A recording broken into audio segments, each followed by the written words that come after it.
Usa ka pagtuo, usa ka tingog, usa ka katawhan.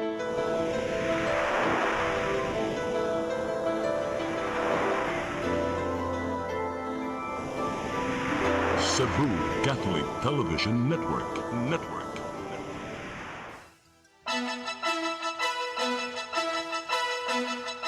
Uluhan sa mga balita sa Sayri 47. Cebu City DRRMO o Barangay Responders gipa-alerto. Kalit nga mga pagbaha gipabantayan. Mga punuan sa kahoy sa Butuanon River sa Barangay Bakayan gimandong dili ipaputol. Mga prosecutor sa dakbayan sa Mandaue gipakasuhan. Samtang lisensya ni Dumanhog Mayor Gongon Hika gisuspenso sa LTO-7. Magtutudlo sa Kandihay, Bohol. Gipatay sa iyang pagumangkon.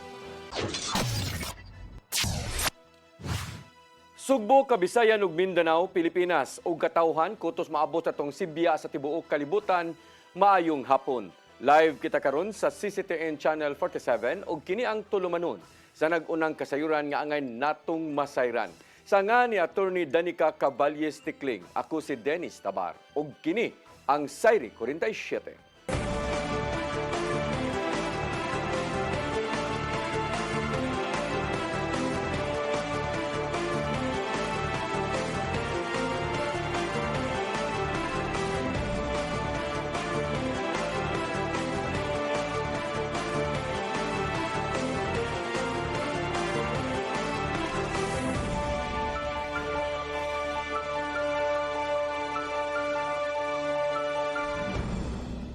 Og karon sa kumpletong detalye sa atong mga balita, Cebu City DRRMO o Barangay Responders gipaalerto karon subay na sa nasinating pag-unag-uwan dinhi sa syudad. Kini human nga nagtagamtaman usab ang kalit nga pagbaha sa mga dagkong sapa. Ang kasayuran ihatod ni Gian Navarro. Naka-alerto na ang Cebu City Disaster Risk Reduction and Management Office ingon man mga barangay responders alang sa daling pagtubag sa matag alarma ning panahon na. Ilabi na nga natagamtaman sa mga kasapaan sa dakbayan ang kalit nga paglunop human sa jutay nga pagbunok sa kusog nga uwan neto Martes sa hapon. Matud sa City Disaster Council Chairperson nga si Consel Dave Tumulak, nga bisan pa man sa nimong pagpangandam na ng panahon na, wala nila gilauman ang ingana kakusog nga bulog sa tubig ilabi na sa mga dagkong sapa kagahapon. Maong wala nang umpiyansa ang dakbayan sa pagpangandam, ilabi na nga gilauman ang padayong pagbunok sa uwan ning simanaha. Naka-preposition ni noon ang mga heavy equipment sa nagkadaiyang dapit aron gamiton sa pagtubag sa alarma kung naibaha o landslide. I-alerto na nato ang atong mga barangay disaster responders ug ang atong Cebu City Disaster. Takip na ang atong mga heavy equipment nga gipasaka na ato pang niaging semana wa pa ni kakanaog karon. Or siguro kung ugaling dunay mga landslide nga mahitabo, dahil tang makaresponde. Dugang pa ni Tumulak nga hilabi ang apektado ang mga low-lying barangay sa syudad tungod sa kalit nga pagbaha kagahapon. Hinuon gipabakwit dayon ang ubang mga nanimuyo duol sa sapa. Mao mi painomdom si Consel Tumulak sa publiko nga mosanong gihapon sa mando sa mga barangay sa higayong ipatuman ang preemptive evacuation. Ilabi na nga gilauman ang mamahimong dakong kadaot kung mausban man og mukusog pa ang bundak sa uwan nga dala sa hanging habaga. Ang yung atong mga katawhan, labi na atong mga nalimuyo sa mga risko nga mga dapit, wag ko mo nga mohikling lang una tangdaan para pagtikay sa kadaot labi na sa kinabuhi. Gian Navarro, CCTN News.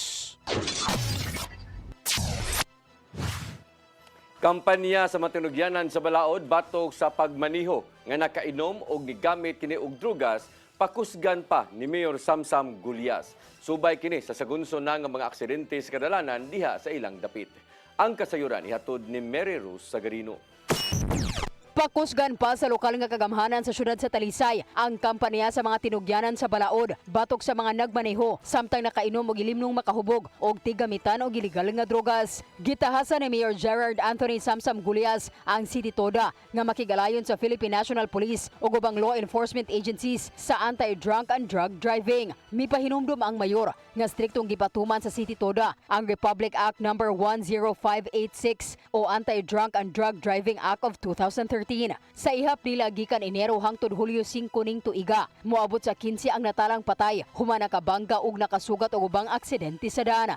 Hinungdan nga gipakusgan sa habig nilang City Toda Head Jonathan Tumulak ang ilang operasyon batok sa mga driver nga palahubog o di bakaha nagkagumon sa ginadiling drogas. Importante karon aside sa buhaton sa kadalanan sa ato ang kapulisan, ang importante gid karon is people have to realize that the dangers of drinking and driving. You don't only put in danger yourself with the people around you and the people of the city of Talisay. So aside from info dissemination, aside sa gipangbuhat sa kapulisan o sa traffic, importante gyud ang info dissemination of the dangers of doing this. Giila hinuon sa mayor ang nahimong pagpaningkamot sa City Toda o ubang tinugyanan sa balaod batok sa ubang mga badlungong driver. Maong gihangyon ni Gulyas ang ubang mga driver nga likayan una ang pag-inom kung mo drive man sa sakyanan. Dugang pa niya nga mabutang usab sa alanganin ang kinabuhi sa mga inosente, gumikan lang sa pagpasagad sa ubang tao sa daan. Mary Rose Sagarino, CCTN News. Bag-ong government center sa syudad sa Mandawi, 31% na nga kumplito. Samtang giplano usab nga ipailawom sa public-private partnership ang ubang kabtangan sa syudad. Ang kasayuran ihatod pagbalik ni Mary Rose Sagarino. Nagpadayon ang pagtrabaho sa bagong government center sa syudad sa Mandawi nga nahimutang sa karaan nga Cebu International Convention Center compound sa Barangay Gazo. Moabot na sa 31% kompleto ang proyekto subay sa pinakawahing progress report sa syudad. Bisan og nakaagi og kalangay ang proyekto, adunay catch-up plan ang kontraktor og sa City Engineering Office aron maapas ang nawa nga panahon. Gipasalig nga mahuman gihapon ang proyekto sa orihinal nga target schedule sa wahing bahin sa tuig 2027. Nalipay ang city, no? Ang mayor nga. So that's a big progress. Makita naman kung muagi ka sa One Avenue, makita na ganyan mo ang structure nga. Mga third floor naman siguro sila or something. Third level. Matuli maligon nga dili pa mobalhin ang mga opisina sa City Hall hangtod nga makompleto ang tibuok government center. Ang bagong government center mahimong one-stop hub para sa mga opisina o ahensya sa lokal nga kagamhanan aron mas mapadali ang paghatag og serbisyo publiko. Samtang giplano usab sa syudad nga ipaubos sa public-private partnership ang kanhi CICC building nga nahimutang luyo sa government center o karaan nga pampublikong merkado sa barangay sentro. Yes, the objective of Mayor Jonky Juano is maka-take off na siya, iniguman-human sa kwan, or before mahuman gali ang government center, meaning masil nga agreement ba, kaya para makatabang na siya bayad sa loan puhod sa principal na gid ba. Interest pa man siya. Kini aron pagbayad sa 3 bilyones pesos nga loan sa syudad nga gigamit pagtukod sa government center. Mary Rose Sagarino, CCTN News. Dili putlon sa Department of Public Works and Highways ang 113 ka mga punuan sa kahoy sa Butuanon River sa Barangay Bakayan, Dakbayan sa Sugbo. Kini human nga gipugngan sa Cebu City Council ang hangyo sa DPWH nga pamutlon ang mga karaang kahoy daplin sa sapa aron palapdan pa ang sapa. Nasugatan sa mga opisyal ang kakuwang sa pundo sa ahensya aron padak-an ang flood control project sa Barangay Bakayan. Matod ni Jewel Garganera, konsehal Jewel Garganera, kinsa mo'y nangulo sa Environmental Committee, nga hangtod sa 380 meters sa maong proyekto ang kayang punduhan sa ahensya. Kini aron dili na usab mausban pa ang nahitabong pagbaha sa maong barangay sa miaging tuig.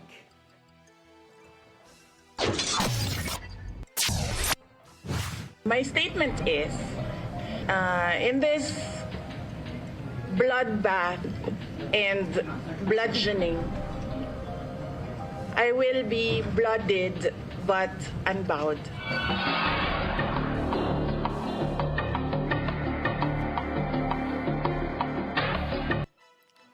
Samtang pagbabag sa pipila ka mga senator judges sa Supwena alang sa tax record ni Vice Presidente Sara Duterte, diri ra makaapekto sa ruling sa impeachment court. Kini ang nahimong pagklaro sa tipamaba sa maong nga korte subay na sa padayong investigasyon. Ang kasayuran ihatod ni Gian Navarro. Walay epekto sa ruling sa Senate Impeachment Court ang gipadangat nga reservations gikan sa mga senator judges may tungod sa pagpagawas og mga sabina aron makuha ang bank og tax records ni Vice Presidente Sara Duterte ug banang si Manas Escarpio. Matod sa tigpamaba sa impeachment court nga si Attorney Reginald Donggol nga walay himuon ng impeachment court bahin sa manifestation nga gipadangat sa mga opisyal. Mipadangat og suwat silang Senator Judges Alan Peter Cayetano, Pia Cayetano, Loren Legarda, Amy Marcos ug Camille Villar aron i-object kung pugngan ang pagpagawas og sabina sa records ni Duterte. Nakita ni Donggol nga dili kini ikonsiderar isip pag-apelar sa mga senador sa nahimong resolusyong gipagawas gikan sa impeachment court.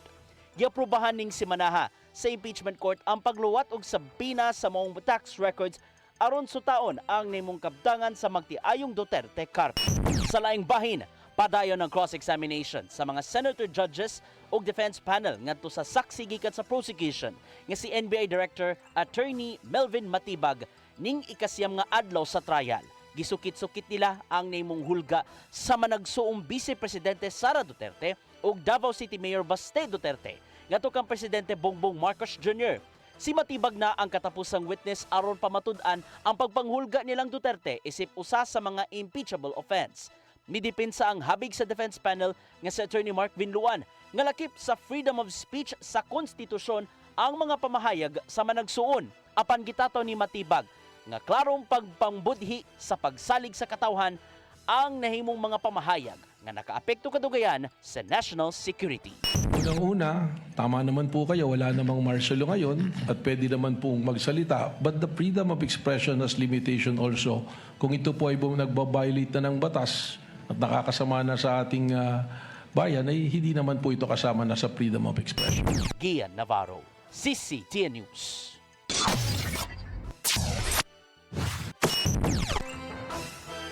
Mosunod, mga prosecutor sa dakbayan sa Mandaue, gipakasuhan. Kana og daghan pang mga balita sa pagbalik sa Sayri 47.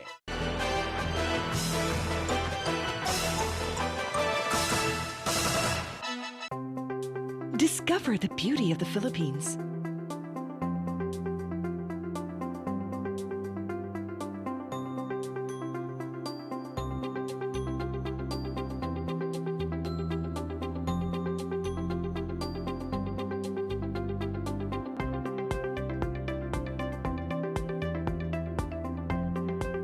With Philippine Airlines, the country's flag carrier.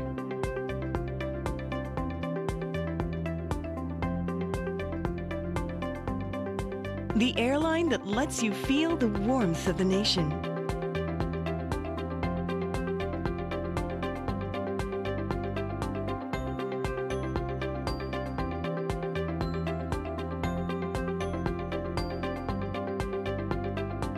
Mabuhay!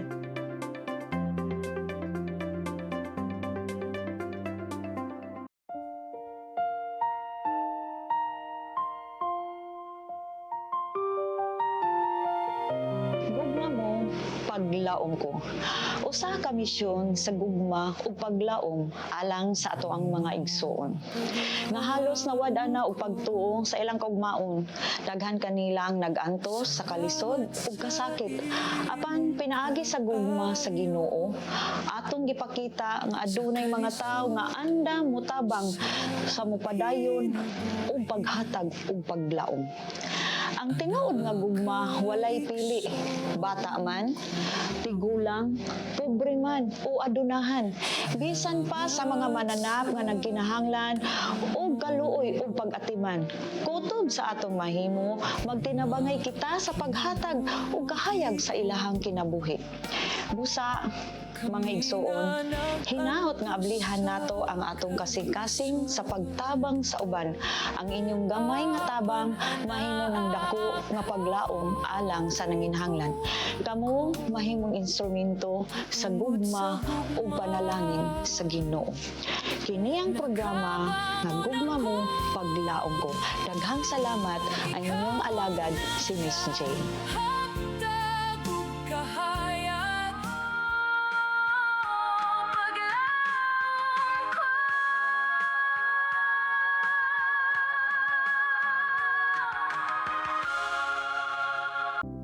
Ito po ang programa na hatid sa inyo ng OzoneMed Wellness Clinic kung saan ibabahagi ng mga doktor ang kanilang kaalamang medikal tungkol sa inyong kalusugan.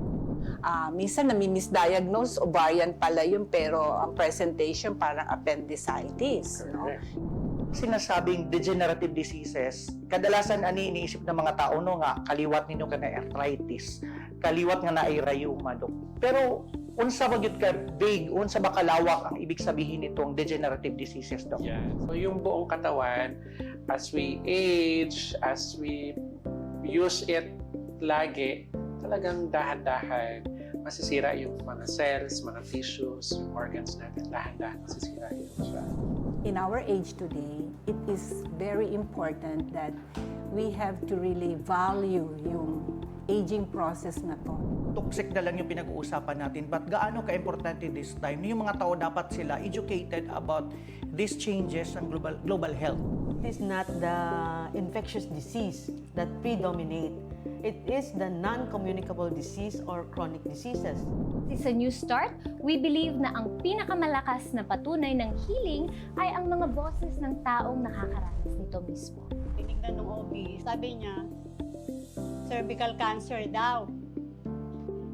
Inisip ko ang Panginoon, hindi naman ako pababayaan. Di ba sabi niya, by His stripes, I am healed. OzoneMed Wellness Clinic New Start. Mapapanood every Saturday, 8 to 9 a.m. Og ang replay airing matag Miyerkules, 1:00 hangtod 2:00 sa hapon. Dinhilang sa CCTN Channel 47.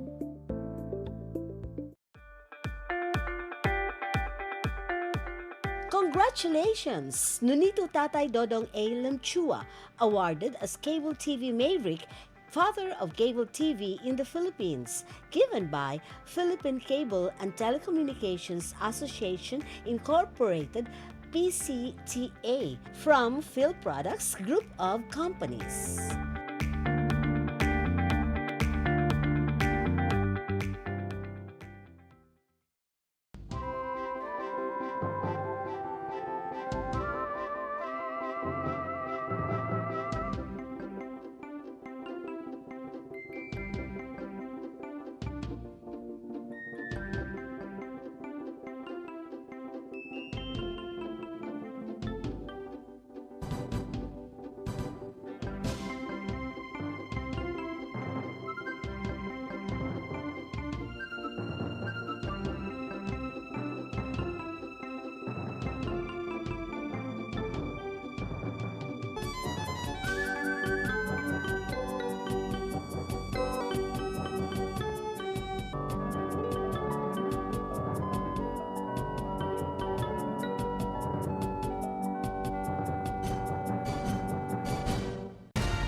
Gabriel Flash Elorde.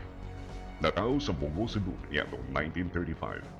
Nahimong World Boxing Champion niadtong 1960 dihang iyang nagpalukapa si Harold Gomes sa ikapito ka round. Si Flash Elorde nagupot sa championship belt sud sa pito ka tuig. Ang iyang record, 88 wins, 33 by knockout, 27 losses, and 2 draws. The first Asian inducted into the International and World Boxing Hall of Fame. Si Flash Elorde namatay niya noong 1985 sa edad ng 49. Gabriel Flash Elorde. Karbo sa Sugbo. Sugboano ni.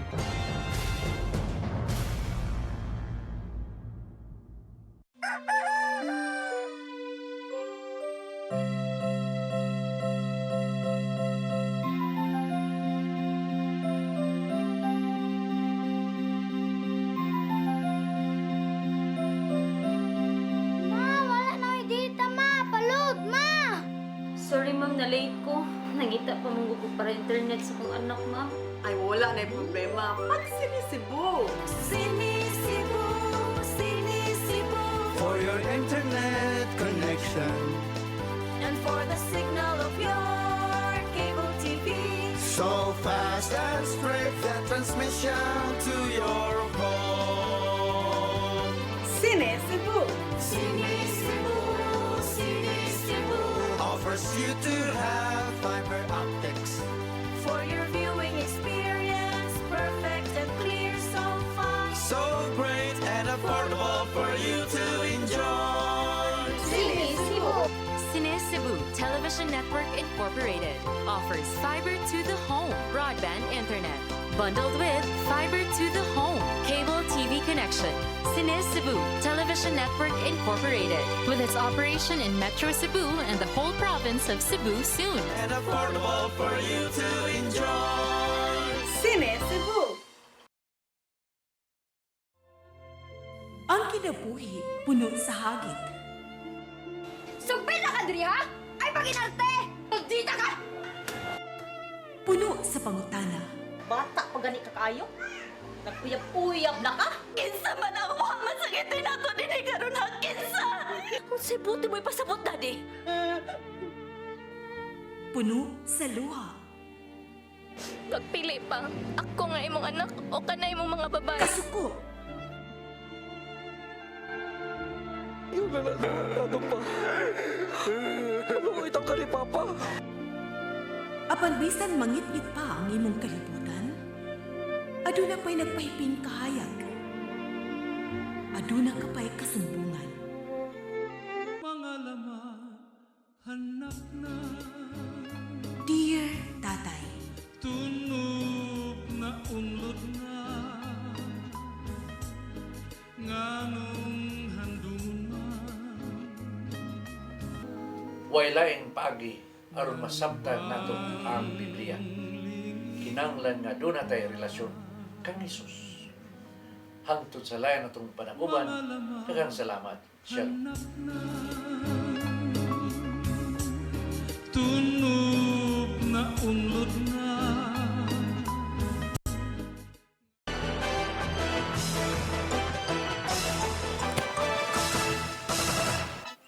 Balik sa atong mga balita. Kani Cebu Capital Consultant Byron Garcia mipasaka og kaso batok sa mga prosecutor sa Dakbayan sa Mandawi.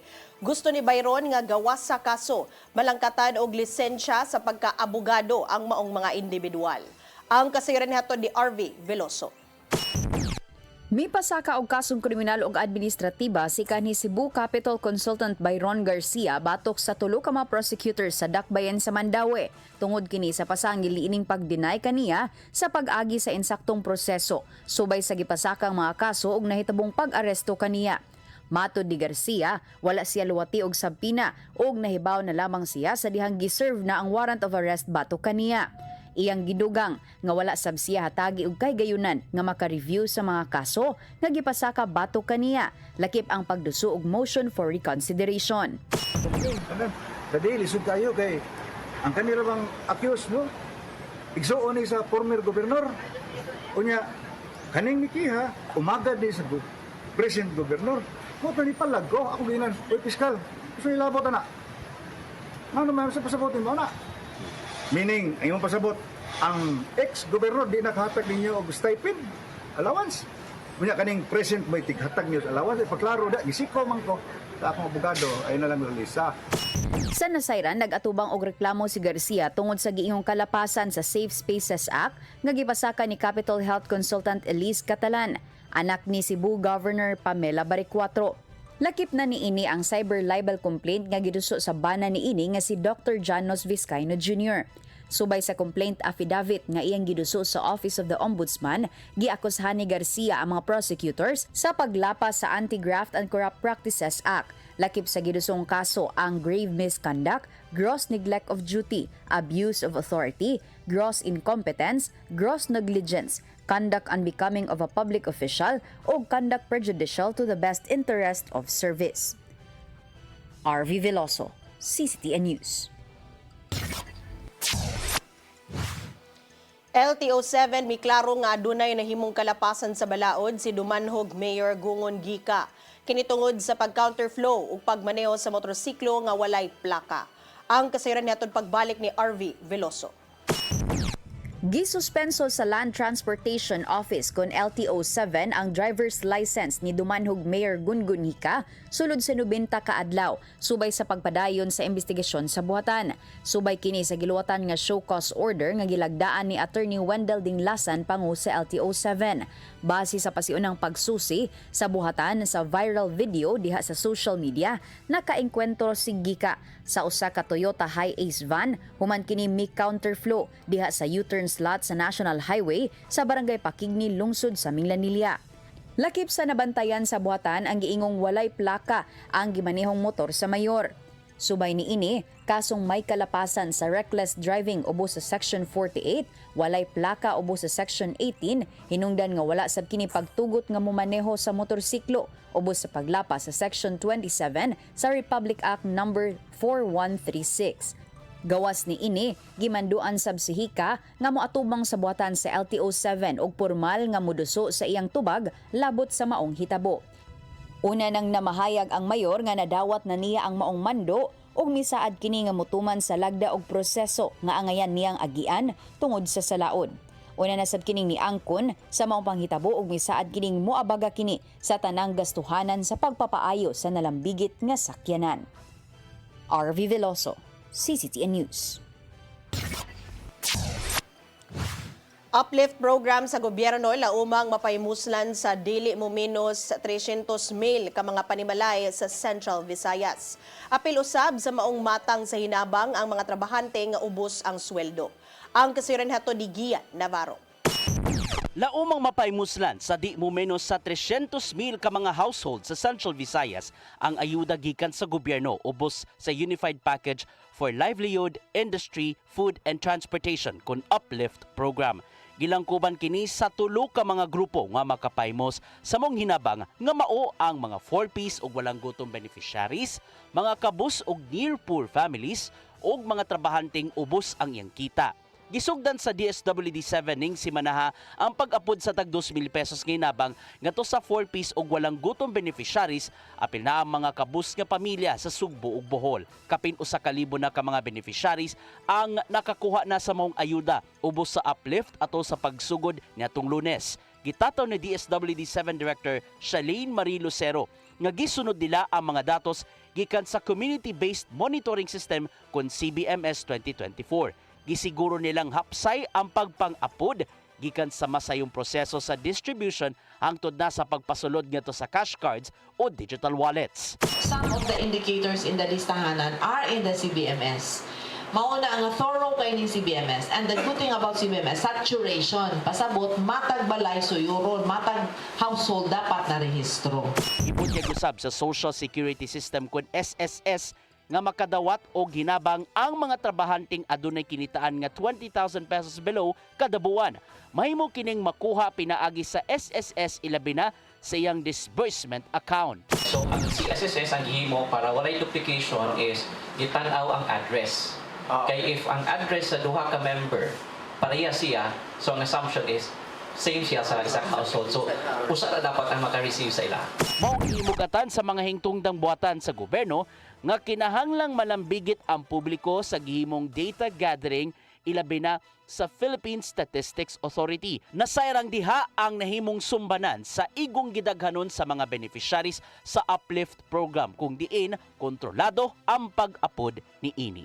Mabitaw to nga poor o near poor naghatag ta og up to 25% no sa kanang family income kay basin sa 2024 nya karon pag sa uplift na 2026 2 years hapas probably nanay gamay nga kausaban sa kahimtang sa pamilya. Ian Navarro, CCTN News. Himuong kada barangay ang paghakot sa mga basura sa dakbayan sa Sugbo ug diretso kining ilabay ngadto siyang labayanan sugod karong sunod semana. Gipahibalo ni Mayor Nestor Archival nga kolektahon sa private hauler ang mga basura gikan sa barangay matag adlaw.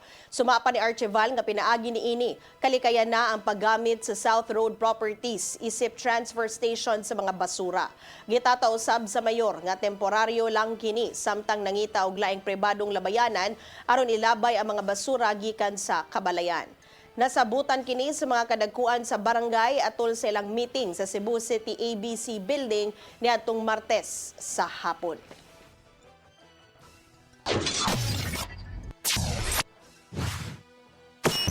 Mosunod, magtutudlo sa Kandihay, Bohol, gipatay sa iyang pagumangkon.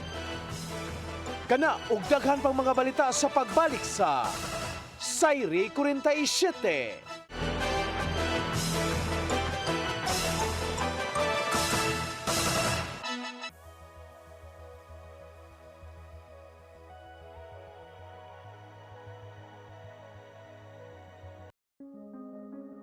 Nangita ka ba og wellness consultation ug preventive health support?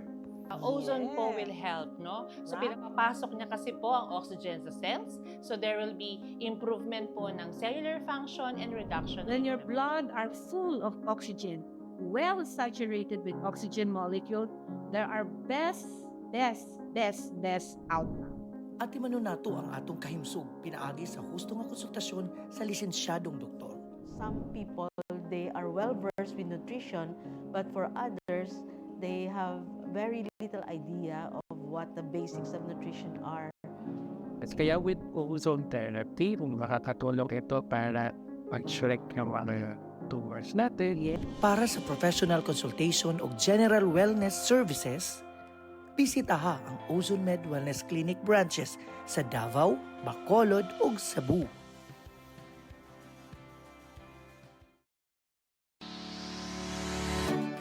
Looking for the best internet deals in Negros Oriental? Field Products Negros is here to bring you fast, reliable, and affordable internet with plans made just for you. For as low as 899 pesos per month, enjoy speeds of 50 Mbps, perfect for streaming, working, or studying from home. Need more speed? No problem. Get 100 Mbps for just 1,199 pesos. 150 Mbps for only 1,499 pesos, or our fastest plan, 400 Mbps for just 2,399 pesos per month. Plus, you can add over 100 cable TV channels to your internet plan for just an additional 100 pesos per month. That's entertainment and lightning fast internet all in one.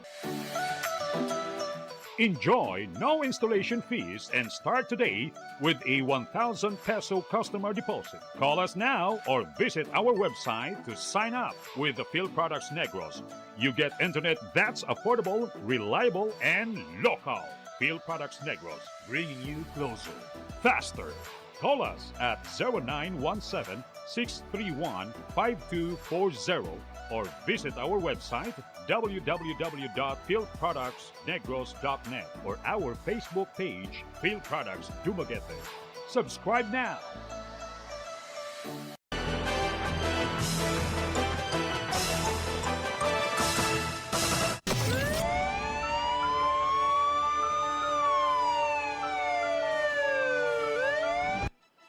Balik sa ato mga balita, magtutudlo sa usa ka universidad sa Kandihay, Bohol, napalgang wa nay kinabuhi, giputos og packaging tape ang ulo og tiil samtang gisud og sako ang katunga sa lawas sa Kalibunan. Suspek sa krimen iya sa nga pagumangkon og dali kini nadakpan sa kapulisan. Ang kasayuran ihatod ni Arnold Bustamante.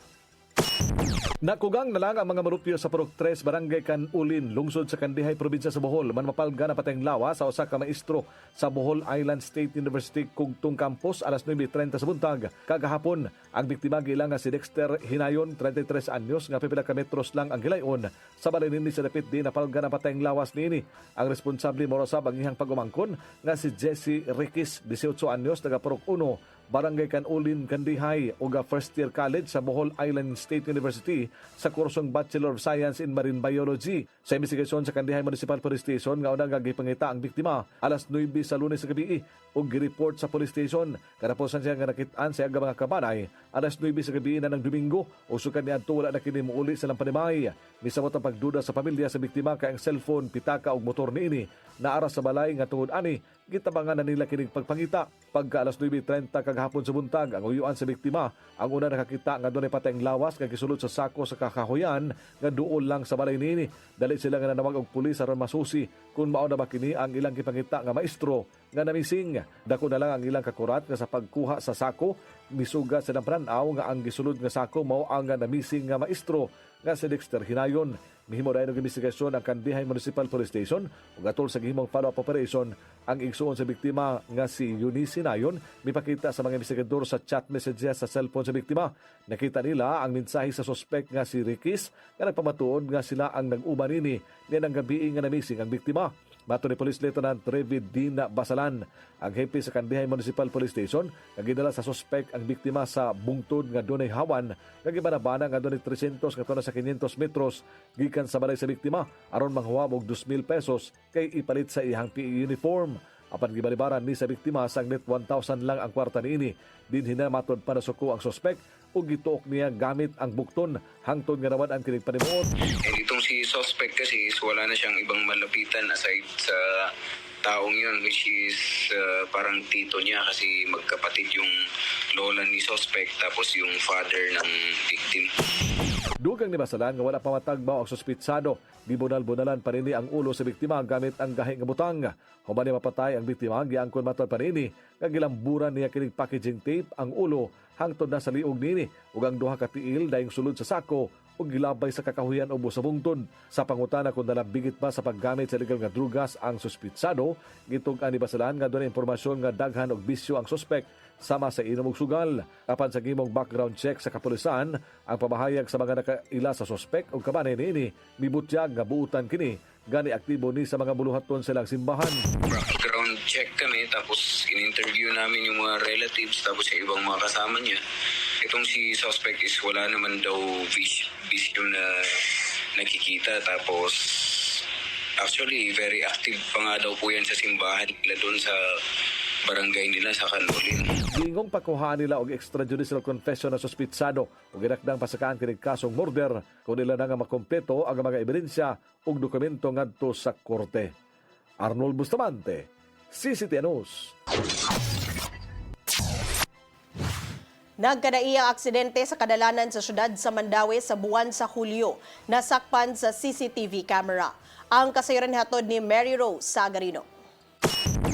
Sa kuha sa command center alas 3:57 sa kadlawon kagahapon sa H. Abiliana Street sa Barangay Kanduman, makita ang flatbed truck samtang miliko sa Dan JP Rizal paingon unta sa lungsod sa Konsolasyon sa dihang nahug ang drilling machine nga sakay niini. Nababagan sa truck ang bahin sa usa ka lane. Pipila ka oras nga nasinati ang trapiko sa lugar, suma sa gipagawas nga advisory sa command center. Taod-taod pa nakuha ang truck o mga makina sa paggamit sa crane. Samtang sa lain nga insidente, naangol ang usa ka babay human madasmagan sa usa ka sakyanan dool sa Highway Seno sa Barangay Subang Dako.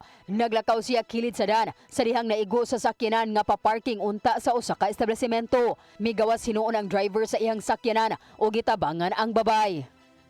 Mary Rose Sagarino, CCTV News. Delikado ang kinaiya sa mga bata kung mapasagdan man sa bisan unsang matang sa pag-abuso. Matod sa Children's Legal Bureau nga mahinungdanon ang papel sa mga ginikanan sa mga luwas nga pagpuyo sa mga bata. Gipasabot sa Deputy Executive Director nila ni Attorney Naomi Truya Abarentos nga mahimong makuha sa bata ang hilabihang kaagresibo nga batasan sa mga hamtong sud sa panimay.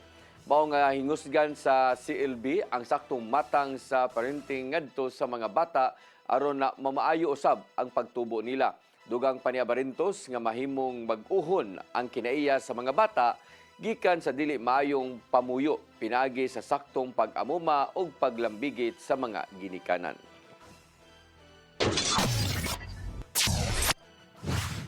Mao kadto naglangkob sa ato mga balita sa Sayre 47. Ako si Dennis Tabar. Ako si Danica Cabales Tecling, hangtod ugma sa inyong paboritong tulumanon. Sayre 47.